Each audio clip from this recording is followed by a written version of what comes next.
Anonymous SEC coaches dish on Garrett Nussmeier. What did they have to say? We'll tell you. It's Locked on LSU. Let's go.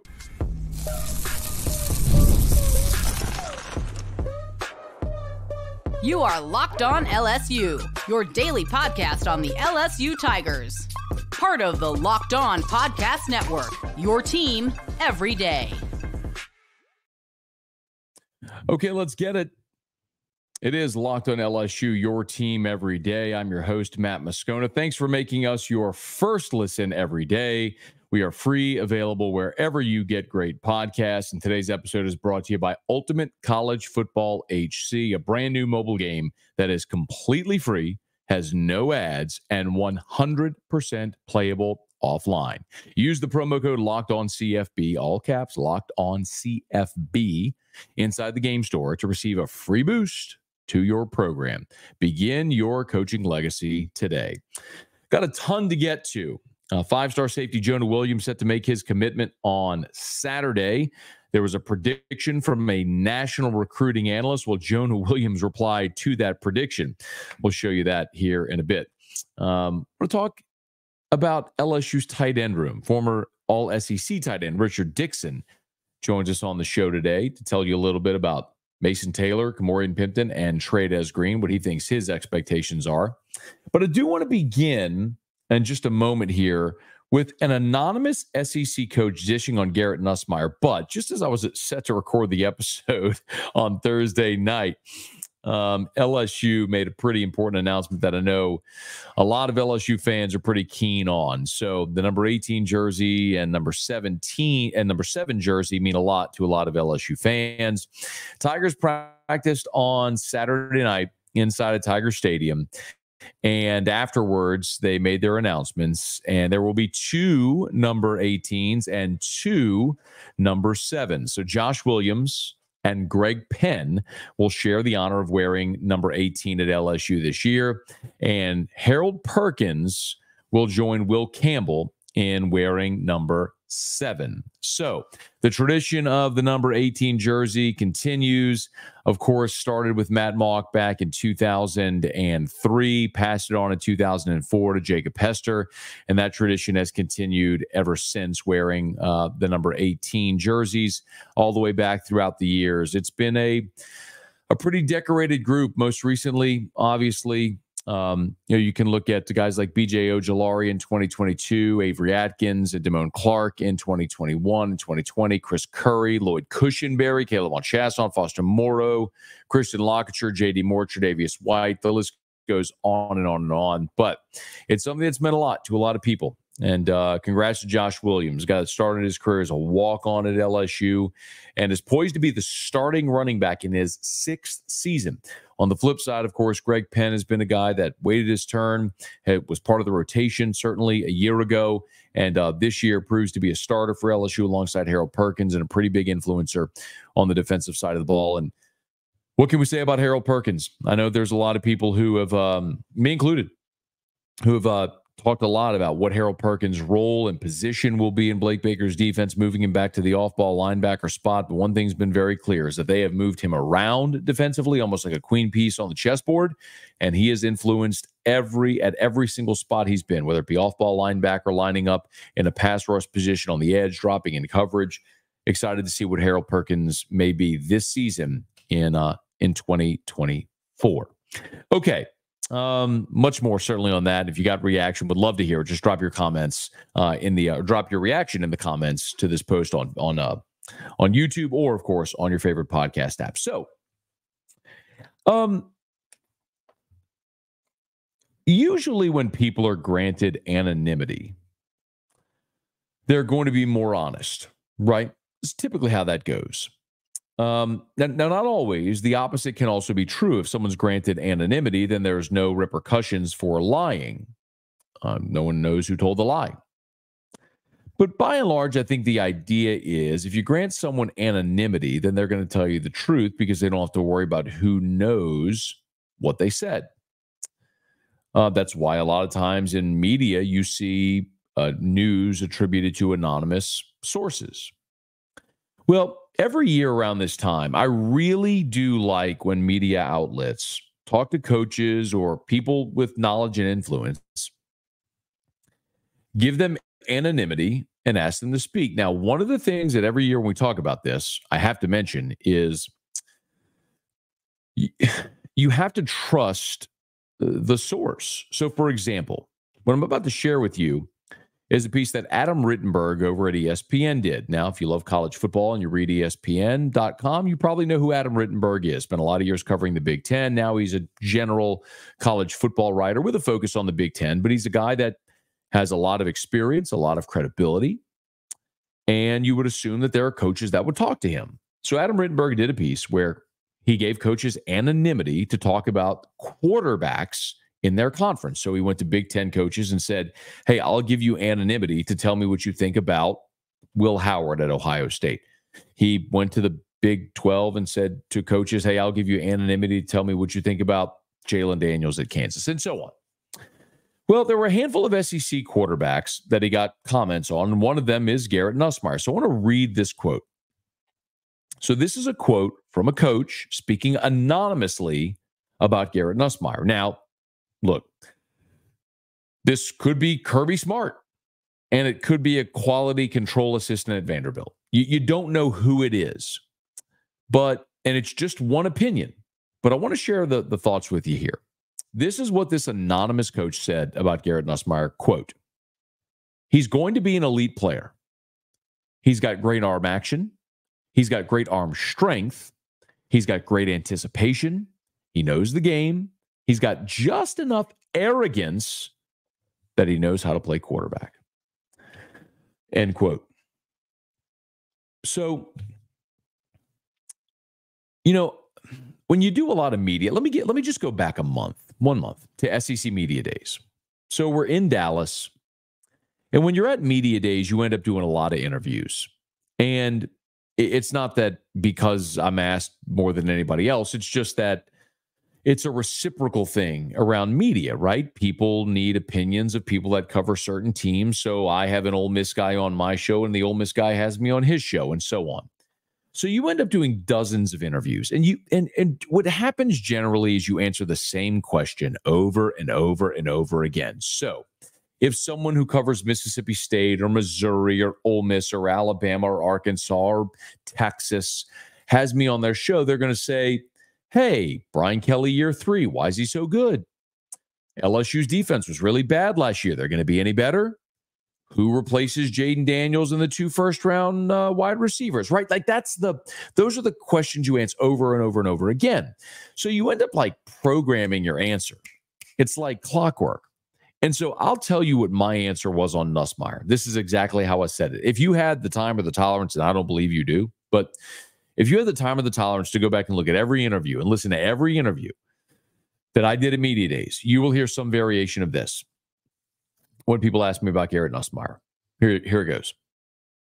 If you were to go to Central Casting and pick out a quarterback, it would probably look like a lot like Garrett Nussmeier. 6'2", 200 pounds. He's got the size, got the arm strength, can make all the throws. He's the son of a coach, great football IQ, lots of moxie and confidence, borderline cocky, which really serves him well. Garrett Nussmeier checks every box. I mean, he's got them all. Check, checks every single box. The one thing he doesn't have is experience. He doesn't have experience, so we don't know what it's going to be like until we see it. And if there's one thing he's got to purge, it's bad decision-making, because when he has played in his career so far, he's tended to force the ball and made careless errors with the football, and he's turned it over. So if he does that, it could really hurt LSU. So if Garrett Nussmeier can control the turnovers and the bad decisions, he could be awesome, because there's plenty of good stuff all over LSU's offense to make them great again. Sound like I've said that about 10,000 times, because I have. So when you hear a coach say he's got just enough arrogance that he knows how to play quarterback, got great arm action, great arm strength, great anticipation, knows the game. That's the same. That's what we've all said about Nussmeier. He checks every box. It's just experience, and can he protect the football? And it was interesting because when Brian Kelly met with reporters on Wednesday, he was asked about Garrett Nussmeier's decision-making, because that's the one thing, that's the one blemish on Garrett's resume. It's his inability at times to protect the football. And here's what Brian Kelly said about the interceptions Nussmeier has thrown over his career to this point. Like, he wasn't the starter. So, I mean, his interceptions were, mop-up duty, trying to get on the field, trying to make a play. He was in a whole different – it wasn't his car, as I said. I mean, he was driving that thing fast, and he didn't care if he dented it. It's his car now, and he's really careful that he doesn't, mess it up. And so there's a different mindset, kind of like what I was talking about, the number 2 versus the number 1. He is really, really conscious of that. And he understands that he can't put the ball in the other team's hands. So I just think it's, being a starter, understanding how important it is, and recognizing that taking care of the football is absolutely crucial to our success. It's not even debatable. You look at LSU and the success they've had. Look at quarterbacks and they turn over the football. 2019, the COVID year, not a great year for LSU. 9 interceptions. 2021, the year when Ed Ogeron got fired, Max Johnson, Garrett Nussmeier combined for 11 interceptions. Look at Jaden Daniels' Heisman season. 40 touchdowns, 4 interceptions. Go back to 2008, Jared Lee, redshirt freshman, 21 touchdowns, 18, that was the season on a whole because Jordan Jefferson played as well. Jared Lee that year, 13 touchdowns, 16 interceptions. Protect the football, you can win a lot of games. We'll see if Garrett Nussmeier has purged those bad decisions, as Brian Kelly suggested he has, and plays up to the standard that this anonymous SEC coach thinks he can. Okay, it's Locked on LSU. Glad to have you aboard with us here. So, no doubt, one of the players, or 3 of the players, one of the positions Garrett Nussmeier is going to throw to is tight end. Former All-SEC tight end Richard Dickson joins the show to talk about his expectation for Mason Taylor, Kamorian Pimpton, and Trey'Dez Green. It's Locked on LSU, your team every day.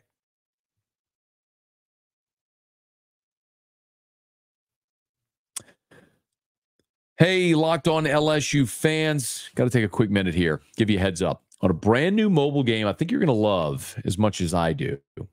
It's Ultimate College Football HC. This is an amazing game. It's a simulation where you step into the shoes of a head coach. You handle scholarships. You control every detail of the program. It's all in your hands. Can you handle the pressure? And the thing that I really love, by the way, you're responsible for calling the offensive plays during the game. So your strategy not only determines the success of your football season, but shapes the future and legacy of your program. It's Ultimate College Football HC. It's completely free. It has no ads. It is 100% playable offline. You can play on the go as you want and when you want. Excuse me, I had to sneeze. It's Ultimate College Football HC. Of course, we have a special offer for Locked on LSU fans. Use the promo code LOCKEDONCFB. That's all caps, Locked on CFB inside the game store to receive a free boost to your program. Make sure to take advantage of this perk as it'll get your team off to a strong start. Download the game. Visit ultimate-cfb.com. That's ultimate-cfb.com, or just look it up in the app stores. It's Ultimate College Football HC. Begin your coaching legacy today.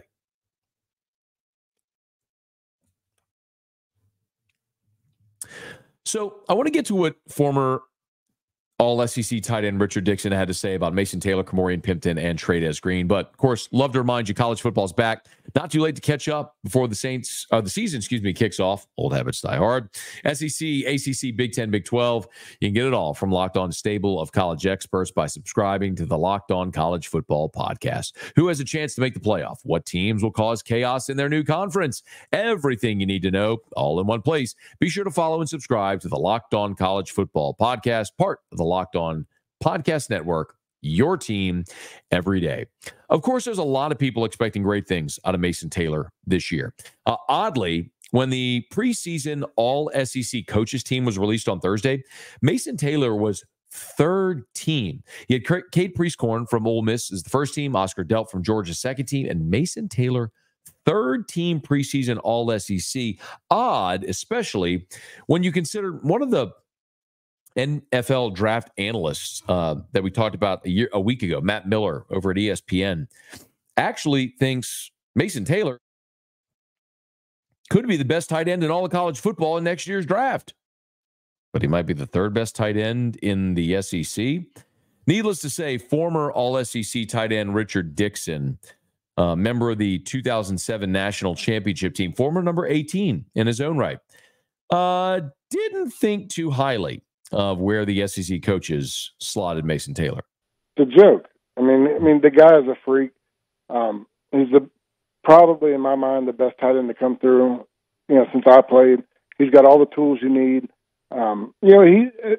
He's a prototypical tight end in today's NFL.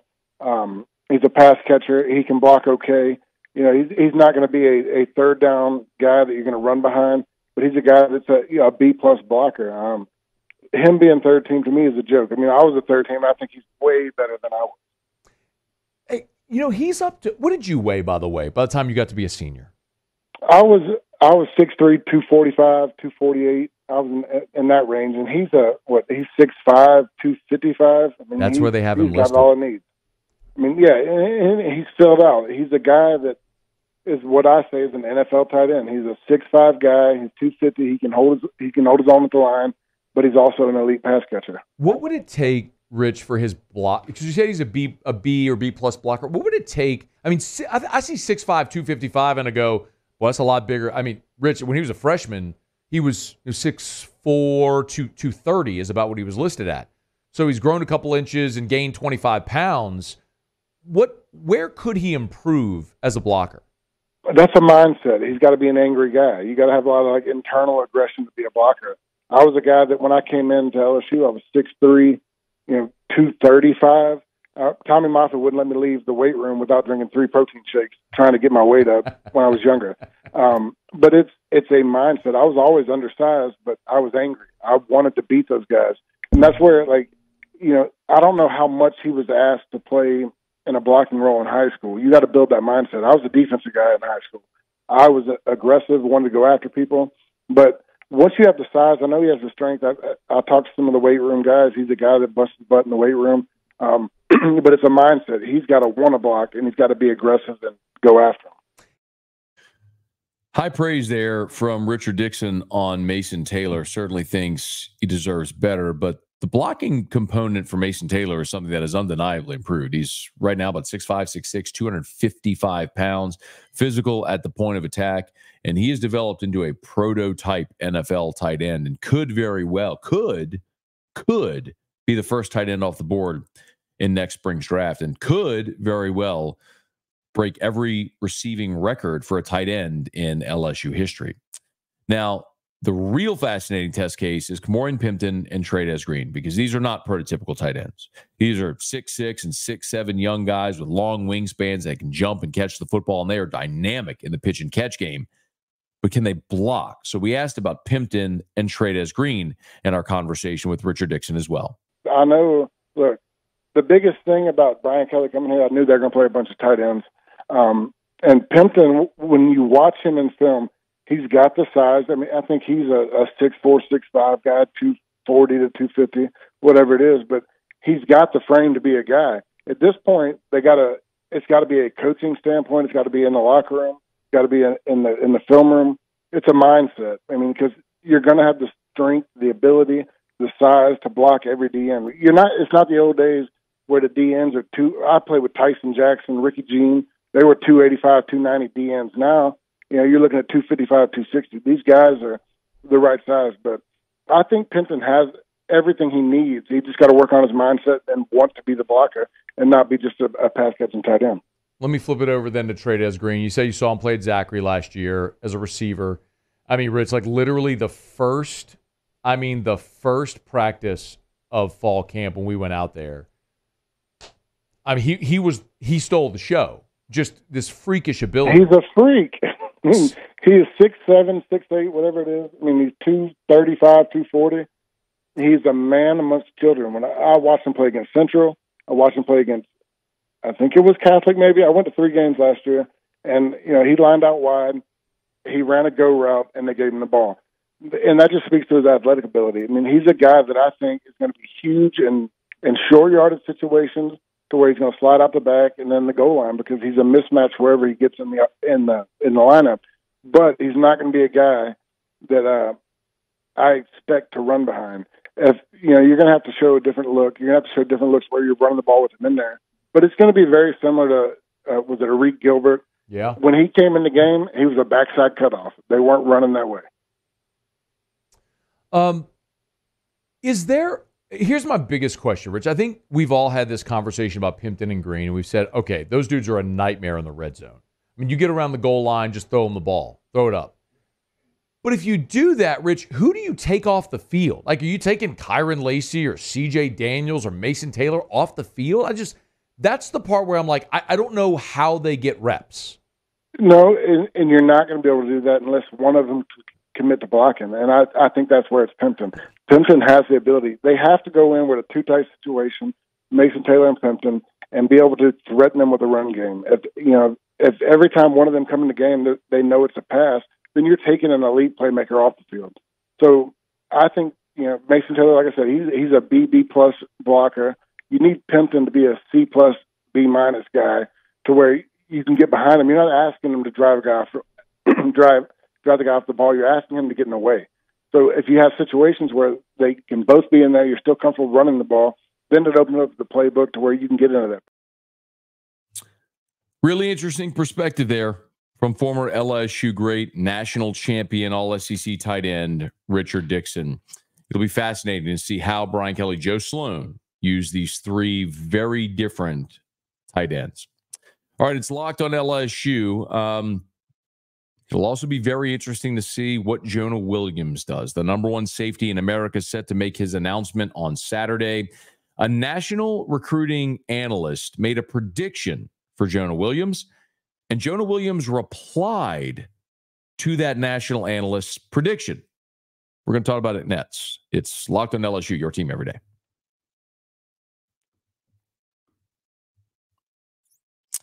We're brought to you by Game Time, a great partner of ours here on Locked on LSU.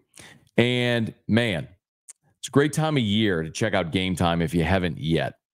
If you love attending live events like I do, no matter what kind, you need to discover Game Time.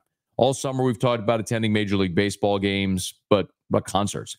Last year, actually, during the LSU football season, I jetted over to Houston to watch Guns N' Roses and Alice in Chains at Minute Maid. You want tickets? Get it at Game Time. Actually, coming up on September 11th, thinking about maybe hopping on a jet plane, flying up to Arlington to watch 311 and Smashing Pumpkins there at Globe Life. Whether it's an NFL game, an MLB game, concerts, or darn near anything else, you got to check out Game Time. You want to make new memories? Game Time can help you. They got a new feature called Game Time Picks. It makes getting tickets for your favorite live event even easier. So Game Time Picks filters out all the fluff. So it shows you only incredible deals on great seats, so you don't have to waste time searching through like thousands of tickets. We've all been there before. Like right now, Game Time has a 50% off Labor Day offer for the Diamondbacks Dodgers. So you can check that out. By the way, if you're going out to Vegas to watch LSU and Southern Cal on January 1st, that's Sunday, Monday's Labor Day, how about 50% off tickets to Dodgers Diamondbacks on Labor Day? It's exclusively on Game Time. There's limited availability and supply, so get your tickets while they last. It's a Labor Day special. Stay away from starting at X or as low as whatever. That doesn't work with the promotion where these deals will be scattered throughout the venue for 50% off. So check them out right now at Game Time. Here's what you do. Take the guesswork out of buying concert tickets or any other type of tickets with Game Time. Download the Game Time app, create an account, use the code LOCKEDONCollege for $20 off your first purchase. Terms apply. Again, create an account, redeem with the code LOCKEDONCollege. That's LOCKEDONCOLLEGE for $20 off your first purchase. Terms apply. Again, create an account, redeem with the code LOCKEDONCollege for $20 off. Download Game Time today. Last minute tickets, lowest prices guaranteed. Before we wrap up today's episode, just want to give you a quick reminder. Saturday is a really big recruiting day for LSU. So Aiden Anding, who's a cornerback out of Ruston up in North Louisiana, he's set to make his announcement. We are expecting that it's going to be LSU. Aiden Anding was a guy that as you heard from Shea Dixon earlier in the week, was expected to commit to Texas once he got the LSU interest and offer, put that commitment on hold, and now it appears as though he will be the third cornerback in LSU's class. That should happen on Saturday. Well, also on Saturday, the number one safety in America, Jonah Williams, is set to commit. And Jonah Williams, we've talked about plenty on this show and basically on every platform that I'm on. He is a transcendent type player as a two-sport athlete. As a safety, he is Jamal Adams. As a baseball player, he is Deion Sanders. He is a center fielder who can run, who can hit with power. He is a safety that is a top half of round one guy. He's basically a top half of round one guy in two sports. He's a 5-star. On3 industry ranking has him in the composite as the number 10 overall player, the best safety, the number 3 player in Texas. He is a consensus 5-star. He is a guy everybody wants. And LSU's right in the mix, along with Texas, Texas A&M, and Oregon. And Steve Wiltfong, who's a national recruiting analyst for On3, put in a prediction, as a lot of recruiting analysts do, as they're sort of expected to do, to create conversation around the recruits they're talking about. And Steve Wiltfong put in a prediction for Jonah Williams.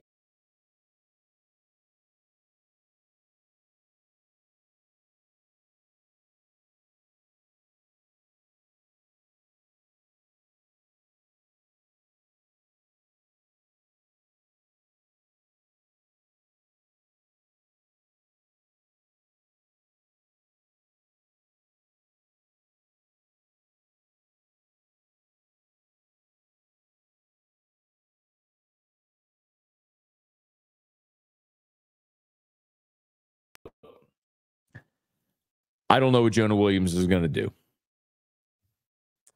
And I did talk to an LSU staffer this week who said they feel really good. And by all accounts, LSU has recruited Jonah Williams the hardest and the best in two sports. But what if Texas or Texas A&M comes and dumps a big pile of money on Jonah Williams' lap to go there and compete in two sports? I don't know how that goes. We already told you that the top 6 players in the state of Texas already, none of them are committed to Texas or Texas A&M. Jonah Williams would change that. So I'll stand by what Steve Wiltfong said, what our buddy Shea Dixon from On3, the Bengal Tiger, said earlier this week, and assume that Jonah Williams is likely going to pick Texas. Because sometimes when programs have a ton of resources and they make up their mind they're just not going to miss on a guy, they don't miss. Happened with Terry Bussey last year. LSU was recruiting Terry Bussey hard, got him put off his announcement. Sounded like he was going to pick LSU, but Tigers already flipped 4 Texas A&M commitments. They already flipped 4. And they were going after Terry Bussey, and ultimately A&M and the powers that be said, we're not losing this one.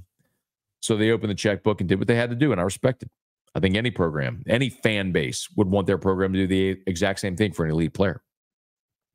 We'll see what happens with Jonah Williams. We'll get that answer on Saturday. Steve Wiltfong's pick is in.